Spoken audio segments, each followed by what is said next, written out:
வணக்கம். இன்றைக்கு நாங்கள் இந்த லாஸ்ட் வீடியோல கைத்தொழில் புரட்சியினுடைய விளைவுகளை விரிவாக பார்த்த நாங்கள். குறிப்பாக இந்த கைத்தொழில் புரட்சியானது அரசியல் துறையிலும், பொருளாதார துறையிலும், சமூகத் துறையிலும் எத்தகைய மாற்றங்களை ஏற்படுத்தியது என்பதை பற்றி நாங்கள் கடந்த வகுப்பில விரிவாக சொல்லியிருந்தோம். இன்றைய வகுப்பில நாங்கள் லாஸ்ட் வீடியோவில கற்பித்த பகுதிக்கான வினா விடைகளை பார்ப்பதுடன் 2 தலைப்புகள்ல நாங்க இந்த கைத்தொழில் புரட்சியை பற்றி ஆராய போறோம். அதாவது முதலாவது விஷயம், கைத்தொழில் புரட்சி இலங்கையில் செல்வாக்கு செலுத்திய விதம் எவ்வாறு என்றது நாங்க இன்றைய வகுப்புல பார்க்க இருக்கிறோம். அதே போல அதுல 2வது சிறிய தலைப்பு, கைத்தொழில் புரட்சி என்பது முடிவில்லாத ஒரு செயல்முறை ஆகும். அது எவ்வாறு முடிவில்லாத ஒரு செயல்முறையாக காணப்படுகிறது என்பது பற்றி 2 விஷயங்கள் இன்றைய வகுப்பில் நாங்கள் பார்க்க போறோம். ஒன்று, கைத்தொழில் புரட்சி இலங்கையில் செல்வாக்கு செலுத்திய விதம். மற்ற 2வது, கைத்தொழில் புரட்சி என்பது முடிவில்லாத ஒரு செயல்முறை ஆகும். இந்த 2 தலைப்பில் நாங்க பார்க்க இருக்கிறோம். அதற்கு முதல் இந்த லாஸ்ட் வீடியோவில் கற்பித்த பகுதிக்கான வினா விடைகள் சிலவற்றை பார்ப்போம். முதலாவது வினா, 19ஆம் நூற்றாண்டில் வேறு நாடுகளில் கைத்தொழில் புரட்சி பரவுவதில் செல்வாக்கு செலுத்திய காரணங்கள் எவை? அதுல முதலாவது சனத்தொகை அதிகரிப்பு.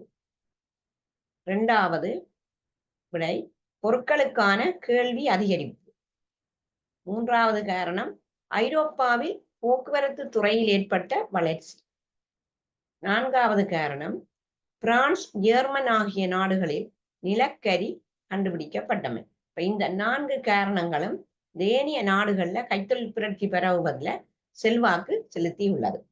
2வது வினா, 20ஆம் நூற்றாண்டில் கைத்தொழில் புரட்சி பரவிய நாடுகள் எவை? இந்தியா, சீனா, இலங்கை. 3வது வினா, கைத்தொழில் துறையில் 19ஆம் நூற்றாண்டின் பிற்பகுதியிலும் 20ஆம் நூற்றாண்டின் முற்பகுதியிலும் வளர்ச்சி அடைந்த ஒரே ஒரு ஆசிய நாடு எது? ஜப்பான். 4வது வினா, அரசின் தலையிடா கொள்கையை முன்வைத்த அறிஞர் யார்? Adam Smith. 5வது வினா, தேசங்களின் செல்வம் என்ற நூலை எழுதிய அறிஞர் யார்? Adam Smith. 6வது வினா, முதலாளி தொழிலாளி வர்க்க வேறுபாடு முதலாக எந்த பொருளாதார முறைமையில் காணப்பட்டது? முதலாளித்துவ பொருளாதார முறையில். 7வது வினா, கைத்தொழில் புரட்சியால் ஏற்பட்ட சாதகமான விளைவுகள் எவை? நன்மைகள் என்ன? கைத்தொழில் புரட்சியால் ஏற்பட்ட நன்மைகள் அல்ல விளைவுகள் யாவை? முதலாவது, உற்பத்தியில் நவீன தொழில்நுட்பங்கள் கையாளப்பட்டு உற்பத்தியினுடைய வேகம் அதிகமாக இருந்தமை. அதுல 2வது விட, உற்பத்தியில் தொழிற்பிரிப்பு, சிறப்பு தேர்ச்சி என்பவற்றினால் மனிதனுடைய வேலை சுமை குறைவடைந்தது. அதாவது இயந்திர சாதனங்களுடைய கண்டுபிடிப்பினால் மனிதனுக்கு வேலை சுமை குறைவடைந்தமை 2வது நன்மை. 3வது நன்மை, வங்கிகள், காப்புறுதி கூட்டு ஸ்தாபனங்கள் வளர்ச்சி அடைந்தவை. 4வது, சர்வதேச வர்த்தகம் நன்கு வளர்ச்சி அடைந்தது. அதாவது ஏற்றுமதி இறக்குமதி வர்த்தகம்.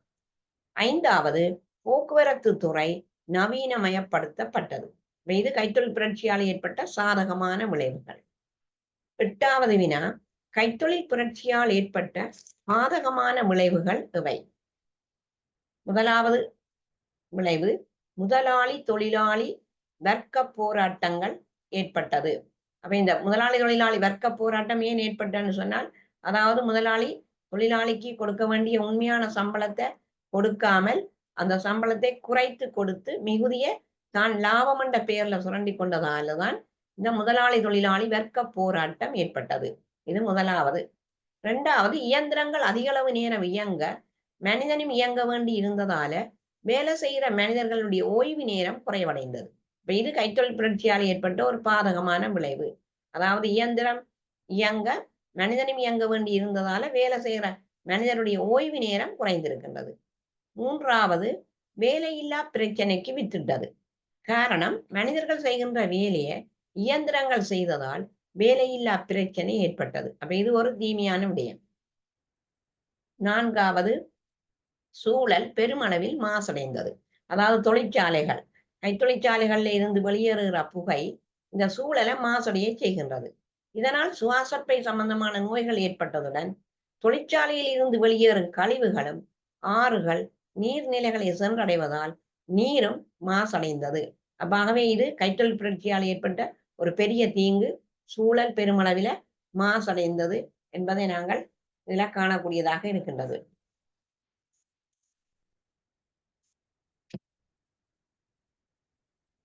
அடுத்து நாங்கள் இன்றைய தலைப்பிற்கு போவோம். அதாவது இந்த கைத்தொழில் புரட்சி இலங்கையில் செல்வாக்கு செலுத்திய விதம் என்பதை பற்றி நாங்கள் பார்ப்போம். அதாவது இந்த கைத்தொழில் புரட்சி என்ற அலகில தான், அதாவது முதலாவது அலகு இது. அப்ப இதுல நாங்கள் இன்றைக்கு கைத்தொழில் புரட்சி இலங்கையில இவ்வாறு செல்வாக்கு செலுத்தியது என்பதை பற்றி பார்ப்போம். இந்த கைத்தொழில் புரட்சியானது முதல் பிரித்தானியாவில ஆரம்பித்தது. மிக குறுகிய காலத்துல இது ஏனைய நாடுகளுக்கு, ஐரோப்பிய நாடுகள் எல்லாம் பரவி ஒட்டுமொத்தமாக உலகம் முழுவதும் பரவியதென்றெல்லாம் பார்த்த நாங்கள். அப்ப பிரித்தானியா மற்றும் ஏனைய ஐரோப்பிய நாடுகள் ஏற்பட்டதைப் போல கைத்தொழில் புரட்சி 19ஆம் நூற்றாண்டில் இலங்கையில் ஏற்படாவிட்டாலும், இந்த கைத்தொழில் புரட்சி இலங்கையில் ஏற்படாவிட்டாலும் அதனுடைய செல்வாக்கு இலங்கையிலும் ஏற்பட்டிருக்கிறது என்பதை நாங்கள் காணக்கூடியதாக இருக்கிறது. அது எவ்வாறு ஏற்பட்டான்னு சொன்னால், இந்த கைத்தொழில் புரட்சி ஏற்பட்ட காலத்துல இலங்கை பிரித்தானியாவின் குடியேற்ற நாடாக இருந்திருக்கின்றது. அதுதான் முதலாவது பாயிண்ட்ஸ். அதாவது இலங்கை பிரித்தானியாவின் குடியேற்ற நாடாக இருந்திருக்குது. அப்ப இதனால இந்த பிரித்தானிய செல்வந்தர்கள் எல்லாம் இலங்கைக்கு பெருந்தோட்ட பயிர் செய்கையில அதிக அளவு பணத்தை முதலீடு செய்திருக்கணும். அப்ப முதலீடு செய்த உடனே இங்க தேயில பெருந்தோட்ட பயிர்கள், அதாவது தேயில, தென்னை, ரப்பர் தோட்டங்களுக்கு தேவையான இயந்திர சாதனங்கள் எல்லாம் பிரித்தானியாவில இருந்துதான் இறக்குமதி செய்யப்பட்டது. அப்ப இலங்கையில பெருந்தோட்ட பயிர்கள் அதிக அளவில் உற்பத்தி செய்யப்படுகின்றது. ஆனா இதற்கு தேவையான இயந்திர சாதனங்கள் பிரித்தானியாவில இருந்துதான் இறக்குமதி செய்யப்பட்டிருக்கின்றது. அப்ப அந்த கைத்தொழில் புரட்சி இவ்வாறுதான் பெருந்தோட்ட துறையில செல்வாக்கு செலுத்தி இருக்கிறது. 1804ஆம் ஆண்டு இந்த பிரெட்ரிக் நோத் அவர்களால் கோப்பி விதைகளை பிரித்தெடுக்கும் தொழிற்சாலை ஒன்றும் ஆரம்பிக்கப்பட்டது. அதாவது இது ஒரு ஆளுநர் பிரெட்ரிக் நோத் என்பவர். அப்ப இவர் இந்த தொழிற்சாலை ஒன்றை ஆரம்பித்திருக்கிறார், இந்த கோப்பி விதைகளை பிரித்தெடுக்கிற தொழிற்சாலை. அப்ப அதுவும் இலங்கையில செல்வாக்கு செலுத்திய ஒரு காரணம். அதே போல தேயிலை கொழுந்துகளை உலர்த்துதல் மற்றும் ஏற்றுமதிக்கு தரப்படுத்த இயந்திரம் பாவிக்கப்பட்டுள்ளது. ரப்பரை உற்பத்தி செய்து ஏற்றுமதி செய்வதற்கு தயார்படுத்துவதற்கு இயந்திர சாதனங்களும் பயன்படுத்தப்பட்டு இருக்கின்றது. அதே நேரம் பெருந்தெருக்களை அமைத்தல். இப்ப உதாரணமாக நாங்கள் இந்த மெக்கடம் முறை என்றது இலங்கையிலான் அறிமுகப்படுத்தப்பட்டிருக்கு 1885ஆம் ஆண்டு.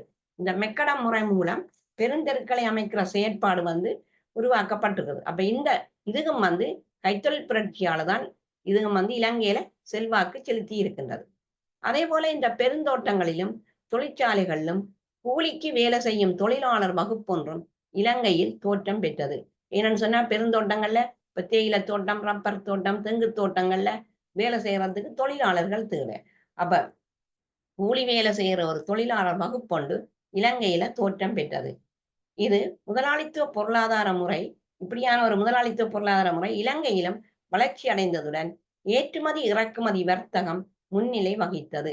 அப்ப இதனாலே அது ஒரு ஏற்றுமதி இறக்குமதி பொருளாதாரமாக மாற்றம் அடைந்தது. அப்ப உதாரணமாக இங்க உற்பத்தி செய்யப்பட்ட பெருந்தோட்ட பயிர்கள் தேயிலை, ரப்பர், தெங்கெல்லாம் வெளிநாடுகளுக்கு ஏற்றுமதி செய்யப்பட்டது. அப்ப இங்க ஏற்றுமதி இறக்குமதி பொருளாதாரம் ஆக அது மாற்றமடைந்துள்ளது. அடுத்தது இங்க வங்கிகள் உருவாக்கப்பட்டிருக்கின்றது. அதாவது இந்த கைத்தொழில் புரட்சி இலங்கையில செல்வாக்கு செலுத்திய விதத்துல நாங்கள் பார்த்தோம்னு சொன்னா வங்கிகள் உருவாக்கப்பட்டது. ஏன் வங்கிகள் உருவாக்கப்பட்டன்னு சொன்னால், வர்த்தக நடவடிக்கையின் போது வெளிநாடுகளுக்கு நாங்கள் பணத்தை அனுப்பவும், வெளிநாடுகள்ல இருந்து பணத்தை பெற்றுக்கொள்ளவும் எங்களுக்கு வங்கிகள் தேவைப்பட்டது. இதனால வங்கிகளும் இங்க உருவாக்கப்பட்டுள்ளது. இதே போல பெருந்தெருக்கள் மற்றும் புகையிரத வீதிகள் அமைக்கப்பட்டமை. ஏன் பெருந்தெருக்களும் புகையிரத வீதிகளும் அமைக்கப்பட்டன்னு சொன்னால், இந்த பெருந்தோட்ட உற்பத்திகளை கொழும்பு வர்த்தக நிலையங்களுக்கும், அதமாதிரி கொழும்பு துறைமுகத்துக்கு நாங்கள் அதை பொருட்களை கொண்டு செல்லணும் என்று சொன்னால் பெருந்தோட்டத்துறைக்கு தேவையான பொருட்களை கொண்டு வரவும் இந்த போக்குவரத்து துறையை அபிவிருத்தி செய்ய வேண்டி ஏற்பட்டது. அப்ப இதுவரை காலமும் இலங்கையில வந்து பொருட்களை ஒரு இடத்திலிருந்து இன்னொரு இடத்துக்கு கொண்டு செல்ல மாட்டு வண்டிகள் தான் பயன்படுத்தப்பட்டது. ஆனா மாட்டு வண்டி மூலம் நாங்க பொருட்களை ஒரு இடத்திலிருந்து இன்னொரு இடத்துக்கு கொண்டு போகிற செயற்பாடுன்றது ஒரு பொருத்தமற்ற உண்டு. அப்ப இதனாலதான் இந்த கைத்தொழில் புரட்சி காரணமாக பெருந்தெருக்களும் உயரத வீதிகளும் இலங்கையிலே அமைக்கப்பட்டிருக்கின்றது. அதனாலதான் இந்த இது வந்து மிகவும் முக்கியத்துவம் பெறுகின்றது. இதே போல ஆளுநர் எட்வர்ட் பான்ஸ் என்பவர் அவருடைய காலத்துல வந்து கூடிய கவனம் செலுத்தப்பட்டது இந்த பிரதான வீதிகள் அமைக்கிற செயற்பாடு. இப்ப பிரதான வீதிகள்னு சொல்லியிருக்க கண்டி தொடக்கம் கொழும்பு வரையிலான ஒரு பிரதான வீதி. அதே மாதிரி குர்நாகல் தொடக்கம் கண்டி வரையிலான ஒரு பிரதான வீதி. அதே போல தம்புள்ளையில இருந்து கண்டி வரையிலான பிரதான வீதி. அப்ப இதெல்லாம் ஆளுநர் எட்வர்ட் பான்ஸினுடைய காலத்துல கூடிய கவனம் செலுத்தப்பட்டு அமைக்கப்பட்டிருக்கின்றது. 1850ஆம் ஆண்டின் பின்னர் இந்த பெருந்தெருக்களை அமைக்க கல் மற்றது தேர் எல்லாம் பயன்படுத்தப்பட்டிருக்கின்றது. இதே போல மரப்பாலங்களுக்கு பதிலாக இரும்பு பாலங்களும் அமைக்கப்பட்டிருக்கின்றது. ஆளுநர் ஹென்றி போர்ட் என்பவர் இந்த புகையிரத வீதிகளை அமைக்கிற நடவடிக்கையில அதிக அளவில் ஈடுபட்டிருந்தார். 1858ஆம் ஆண்டு கண்டி கொழும்பு புகையிரத பாதை ஆரம்பிக்கப்பட்டது. அப்ப இந்த பாதை அமைக்கப்பட்ட பிறகுதான் பிரதான பாதை ஊடாக இந்த புகையிரதம் செலுத்தப்பட்டிருக்கின்றது 1967ஆம் ஆண்டு. மற்றது இந்த கைத்தொழில் புரட்சி இலங்கையில எவ்வாறு செல்வாக்கு செலுத்தினு சொல்லியிருக்க இந்த நகரங்களும் வளர்ச்சி அடைந்திருக்கு. அப்ப என்னென்று நகரங்கள் வளர்ச்சி அடைந்தன்னு சொன்னால் இந்த போக்குவரத்து துறையில் ஏற்பட்ட வளர்ச்சியால வர்த்தக நிலையங்களும் அதன் வளர்ச்சி காரணமாக நகரங்களும் தோன்றி பெருமளவில வளர்ச்சி அடைந்தது. இப்ப உதாரணமா நான் பார்த்தோம்னு சொன்னா கொழும்பு, கண்டி, காலி போன்ற மாநகரங்கள் உருவாகியது. அதை விட சில நகரங்கள் கம்பளை, பதுளை, மாத்தளை, ரத்தினபுரி போன்ற சில நகரங்களும் வளர்ச்சி அடைந்திருக்கின்றது.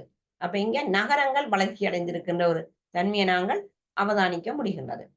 அதே போல 1815ஆம் ஆண்டு அரசாங்க தபால் சேவை ஆரம்பிக்கப்பட்டிருக்கின்றது. ஏன்னு சொன்னா இதுவரை காலமும் இலங்கையில ஆட்கள் மூலம்தான் செய்தி பரிமாற்றம் நடைபெற்றது. ஆனால் அரசாங்க தபால் சேவை வந்து 1815ஆம் ஆண்டு சில முக்கியமான நகரங்களை இணைக்கிற வகையில் அது ஆரம்பிக்கப்பட்டது. அதாவது கொழும்பு, திருகோணமலை, காலி, யாழ்ப்பாணம் இந்த நகரங்களை இணைத்து ஒரு அரசாங்க தபால் சேவை ஒன்று ஆரம்பிக்கப்பட்டது 1815ஆம் ஆண்டு. அப்ப ஆசியாவிலேயே முதலாக இந்த குதிரை வண்டி மூலம் தபால் சேவையை ஆரம்பித்த ஒரே ஒரு நாடு இலங்கை. ஆசியாவில முதலாக குதிரை வண்டி மூலம்தான் தபால் சேவை விநியோகிக்கப்பட்டிருக்கு. அப்ப அந்த தபால் சேவையை ஆரம்பித்த நாடு வந்து இலங்கை. அப்ப இலங்கையில முதலாக 1857ஆம் ஆண்டு இந்த தபால் முத்திரை என்பதும் வெளியிடப்பட்டிருக்கின்றது. அதைத் தொடர்ந்து 1858ஆம் ஆண்டு இலங்கையில் தந்தி மூலம் செய்தி பரிமாறும் முறையும் அறிமுகப்படுத்தப்பட்டிருக்கின்றது. அப்ப நாங்கள் இலங்கையில இந்த கைத்தொழில் புரட்சி என்பது எவ்வாறு செல்வாக்கு செலுத்தி இருக்கிறது என்று பார்க்கிற போது பல்வேறு மாற்றங்களை நாங்கள் இங்க அவதானிக்கக்கூடியதாக இருக்கின்றது. அதாவது வந்து நகரங்கள் வளர்ச்சி அடைந்தமையும் அதே போல அந்த பெருந்தெருக்கள் வளர்ச்சி அடைந்திருக்கிறது, தபால் சேவை ஆரம்பிக்கப்பட்டிருக்கின்றது, மற்ற செய்தி பரிமாறும் முறைகள் உருவாக்கப்பட்டிருக்கின்றது. அப்ப இதை வச்சுக்கொண்டு மேல சொன்ன காரணங்களினுடைய அடிப்படையில இந்த கைத்தொழில் புரட்சியானது இலங்கையில செல்வாக்கு செலுத்தி இருந்ததை நாங்கள் அவதானிக்கக்கூடியதாக இருக்கின்றது. அதே போல நாங்கள் அதுல சொல்லப்பட்ட இன்னொரு தலைப்பு நாங்கள் 2வது ஆவணாண்டு போட்டிருக்கிறேன். இந்த கைத்தொழில் புரட்சி என்பது ஒரு முடிவில்லாத ஒரு செயல்முறை ஆகும். அப்ப இது எப்படி ஏன்னு சொன்னா கைத்தொழில் புரட்சின்னு சொல்லியிருக்க நாங்கள் இது முதல் பிரித்தானியாவில தான் ஏற்பட்டாண்டு பார்த்திருக்கிறோம். பிறகு ஐரோப்பிய நாடுகள் சிலவற்றில் ஏற்பட்டிருக்கிறது. பிறகு அதை விட ஏனைய நாடுகள்ல ஏற்பட்டிருக்கின்றது என்றெல்லாம் பார்த்தனாங்க. அப்ப இது வந்து ஒரு முடிவில்லாத ஒரு செயல்முறை என்று சொன்னா அதனுடைய அந்த கைத்தொழில் புரட்சியின் செயற்பாடு மேலும் மேலும் புதிய கண்டுபிடிப்புகளைத்தான் இன்று உலகம் முழுவதும் ஏற்படுத்தி கொண்டு இருக்கின்றது. அப்ப அதுக்கு என்ன காரணம் என்று சொன்னால் முதலாவது வந்து இன்றும் கூட புதிய கண்டுபிடிப்புகள் தொடர்கின்றது. அதுதான் முதலாவது காரணம். அதாவது இன்றும் இந்த புதிய கண்டுபிடிப்புகள் தொடர்ந்த வண்ணம் இருக்கின்றது. அத்துடன் சிந்தனை துறையில் ஏற்பட்டு வரும் வளர்ச்சி புதிய தகவல்களை எங்களுக்கு தந்து கொண்டு இருக்கின்றது. அது முதலாவது விஷயம். இரண்டாவது என்னன்னு சொன்னால் செயற்கைக்கோள், மெட்டாஃபேக்ஸ், இமெயில், இன்டர்நெட் போன்ற விடயங்கள் தொடர்பு சாதன துறையில் ஏற்பட்டு வரும் துரிதமான வளர்ச்சியால் உடனுக்குடன் தகவல்களை அறிந்து கொள்ள முடிகின்றது. அப்ப அந்த கைத்தொழில் புரட்சி முடிவில்லாத ஒரு செயல்முறைன்னு சொல்லி இங்க நாங்கள் செயற்கைக்கோள், மெட்டாஃபேக்ஸ், இமெயில், மற்ற இன்டர்நெட் இணையம் இந்த போன்ற விஷயங்கள் மூலம் தொடர்பு சாதன துறையில மேலும் துரிதமான வளர்ச்சியால் நாங்கள் உடனுக்குடன் தகவல்களை எல்லாம் அறிந்து கொள்ள முடிகின்றது. மூன்றாவது காரணம் கணனியின் உருவாக்கம் இன்று கணனி யுகம் ஒன்றையே தோற்றுவித்துள்ளது. அப்ப இதுவும் ஒரு முடிவில்லாத ஒரு செயல்முறை. கணனியினுடைய உருவாக்கம் ஒரு கணனி யுகம் ஒன்றை உருவாக்கி இருக்கின்றது. நான்காவது காரணம் இருதய மாற்று சத்திர சிகிச்சை, லேசர் கதிர் சிகிச்சை, பிளாஸ்டிக் சத்திர சிகிச்சை, பரிசோதனை குழாய் மூலம் அந்த குழந்தைகளை உருவாக்குற அந்த செயற்பாடுகளும் இதெல்லாம் ஒரு புதிய தொழில்நுட்பத்தினுடைய ஒரு வளர்ச்சி என்றுதான் நாங்கள் கூற வேண்டும். ஐந்தாவது காரணம் இன்றைய உலகில் பாரிய விஞ்ஞான ஆராய்ச்சிகளாக கருதப்படும் விண்வெளி பயணம், அது தொடர்பான ஆய்வுகள், அணு ஆயுத உற்பத்தி பற்றிய ஆய்வுகள், இதுகளை எல்லாம் நாங்கள் நோக்குகிற போது இந்த கைத்தொழில் புரட்சி என்பது ஒரு முடிவில்லாத செயல்முறை என்பதையே எங்களுக்கு வெளிப்படுத்துகின்றது. ஆகவே இந்த கைத்தொழில் புரட்சி என்பது ஒரு முடிவில்லாத ஒரு செயல்முறையாகும் என்றதற்கு நாங்கள் பல உதாரணங்களை நாங்கள் இங்கே சொல்லக்கூடியதாக இருக்கின்றது. ஏனென்று சொன்னால் இந்த புதிய கண்டுபிடிப்புகள் தொடர்ந்து நடைபெற்று கொண்டு இருக்கின்றது. அதுல நான் ஏற்கனவே சொன்னது போல புதிய கண்டுபிடிப்புகள், அதே போல இணையம், ஃபேக்ஸ், இமெயில் மூலம் புதிய புதிய தகவல்களை உடனுக்குடன் பெற்றுக்கொள்கிறோம். மற்ற கணனி மூலம் தகவல்களை எடுத்துக்கொள்கிறோம். மற்ற சத்திர சிகிச்சைகள் புதிதாக மேற்கொள்ளப்படுகின்றது. அதே போல விஞ்ஞான ஆராய்ச்சிகளாக கருதப்படுகிற விண்வெளி பயணம், மற்ற அணு ஆயுத உற்பத்தி, இதுகள் எல்லாம் இந்த ஆய்வுகளை எல்லாம் நாங்கள் நோக்குகிற போது கைத்தொழில் புரட்சி என்பது ஒரு முடிவில்லாத ஒரு செயல்முறையாகவே தொடர்ந்து நடைபெற்று கொண்டு இருக்கின்றது. அப்ப நாங்கள் அந்த விஷயம் மிகவும் முக்கியமானதாக இருக்கின்றது. இப்ப இங்க நாங்கள் இந்த கைத்தொழில் புரட்சி தொடர்பான அலகு ஒன்றில நாங்கள் முக்கியமான விடயங்கள் முழுவதையும் இந்த வீடியோவில் நாங்கள் பார்த்து கொள்ளக்கூடியதாக இருந்திருக்கின்றது. அதே போல அடுத்த வகுப்பில நாங்கள் இந்த கைத்தொழில் புரட்சி தொடர்பான அந்த ஆண்டுகள், கண்டுபிடிப்புகள், யார் யார் கண்டுபிடித்தால் என்ற ஒரு அட்டவணை உங்களுக்கு போடப்படும். அதே போல அது தொடர்பான விளக்கம் நான் அடுத்த வீடியோவில் செய்வேன். இந்த வீடியோ உங்களுக்கு பயனுள்ளதாக இருக்கும் என நினைக்கின்றேன். அவ்வாறு பயனுள்ளதாக இருந்தால் லைக் பண்ணி, ஷேர் பண்ணி, சப்ஸ்கிரைப் பண்ணுங்கள். நன்றி.